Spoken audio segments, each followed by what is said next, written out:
Hello everyone, today I am reviewing Rune and Steel, a tabletop role-playing game currently in Kickstarter for publication, link in the description.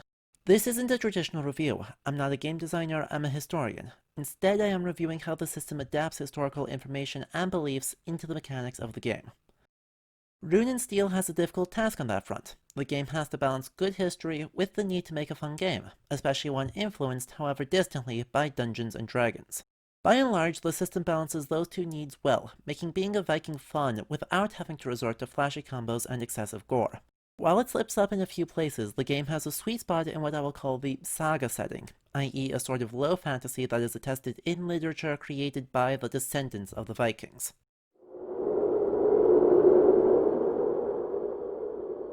There are a total of 18 basic skills in the game, with a massive 84 proficiencies. How this works is that the skill determines how many dice you roll, and the proficiency determines what dice you roll, usually a d8, d10, or d12. Skills start at rank 1, and you spend skill points to rank them up. It's not a one-to-one correspondence where one skill point equals one rank, which makes it take more math each level up, but it still isn't too bad. What makes skills cool from a historical perspective is that every single one is based on historically attested professions from the Viking Age. Even the magical skills are found in Viking society, with the Völlr and Vidkir, and the use of runes as a part of Norse magic is attested. We'll circle back to magic specifically a little bit later. It's a bit ahistorical in how it works in the game, but its existence is fine. Additionally, there are no classes in Rune and Steel. Leveling up goes directly into your skills. This allows any character to do any combination of things. This meshes quite nicely with early medieval society. Very few people were soldiers all the time. Many would raid occasionally, then go back to being farmers. Elite women did weaving and embroidery in the Viking Age, and members of the Great Viking Army became tanners, jewelry makers, and, if one apocryphal Arabic story is to be believed, cheesemakers. If your character meets certain requirements or performs some act of exceptional valor, you can be awarded with a deed, or epithet.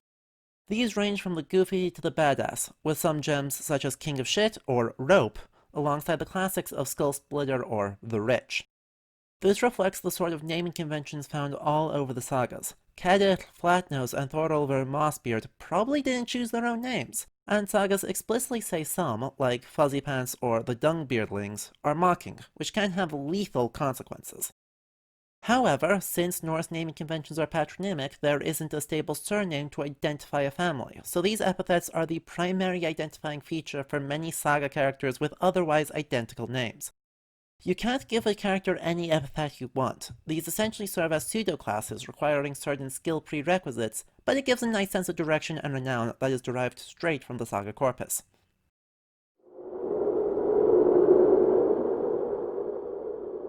In Rune and Steel, combat is grounded in the reconstructed combat used by HEMA, or Historical European Martial Arts. That means it can be quite lethal. If a character dies though, the player is not out of the game while they roll a new one.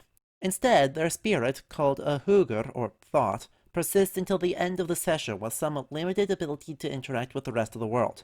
I really like this mechanic, both as a way to keep players engaged with the session after death and as an adaptation of Norse belief.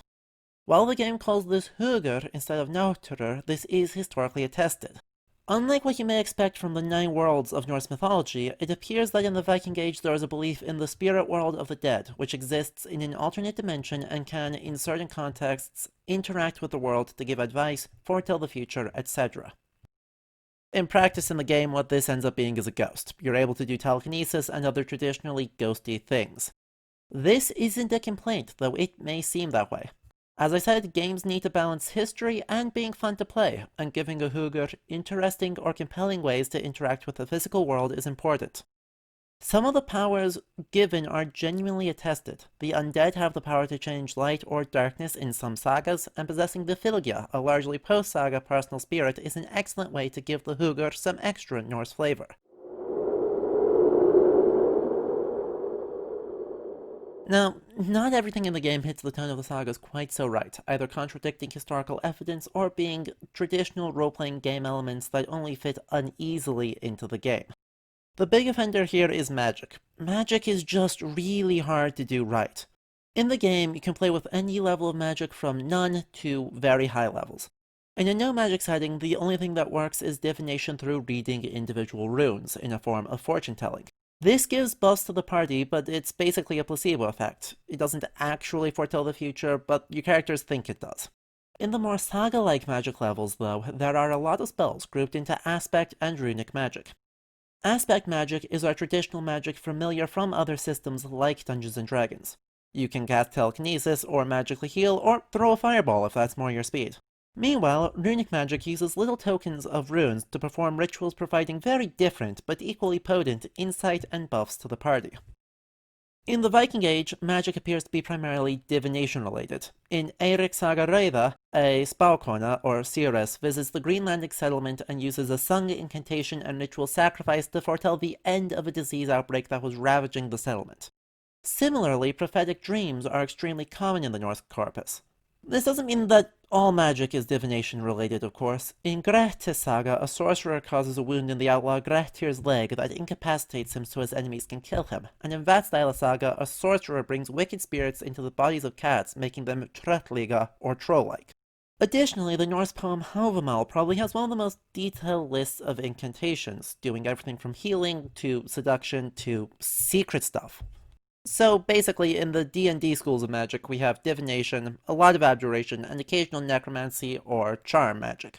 Magic in the Viking Age really didn't work in the throw fireball way.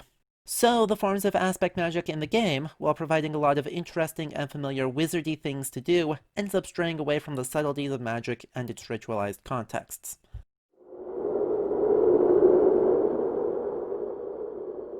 If you want to cast magic with runes, you're going to be playing as a Vitki or Rune Master.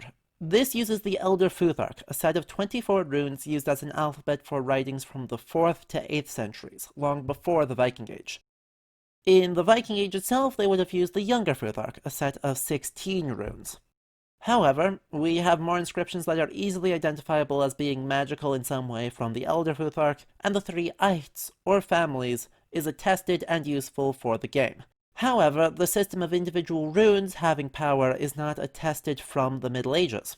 The idea of one rune doing something, like Jera bringing health, or Fehu giving prosperity, is first attested in the 17th century in Icelandic grimoires. No matter which system of magic you play with, spells have a price. A spellcaster accepts a curse known as Weird, essentially an insanity cost. Magic is something not of the human world, and so practicing it involves looking into places humans really shouldn't. In order to gain, you must give some part of your well-being. This is to some extent grounded in the mythology. Odin learns the incantations in Hávamál through 2 sacrifices, one eye given to Mimisbruni, and 9 nights hanging sacrificed to himself on Yggdrasil. However, in the saga corpus, it seems that the punishment for illicit magical practice is more social than it is psychological. Magic users tend to sit on the margins of society and are only welcome in certain contexts or in certain needs. Rune and Steel takes place in the fictional continent of Norther, which is similar to, but not quite the same as, historical Northern Europe. Unfortunately, the game falls into the trap of each lineage having certain essential attributes due to some combination of genetics, culture, and geography. This is an understandable gameplay contrivance. Characters need to feel different, and it's an easy way to simplify physiological and cultural differences into useful stats. However, these tend to verge into the biological as well as the cultural. The Norther have increased cold resistance and huge size, for instance. Ultimately, these decisions fall into, at best, a form of environmental determinism, and at worst, pseudoscientific theories that are unfortunately really influential on Dungeons & Dragons, but are completely anachronistic and untrue. To its credit, though, many of the traits offered by the lineages offer only marginal benefits, unlike a system like Dungeons & Dragons. The Blood of the Jotun skill, for instance, offers a bonus to 1 of the 84 proficiencies in the game. By de-emphasizing the lineage, it attempts to balance the abstraction of game mechanics with the historical realities of cultural exchange. However, since the game has an otherwise classless system allowing near infinite customization, it's kind of a shame that the cultural diversity within each country is not explored further.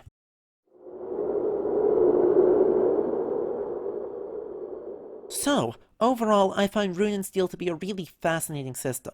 It comes closer than any game I have played so far in enabling a playable saga with all the weird things that saga narratives do. It grounds itself not just in the archaeological record, but in the medieval imaginings of the Vikings, correctly mingling the existence of undead, spirits, magic, and reality as people today perceive it. If you want to play as a Viking, this is a system definitely worth checking out.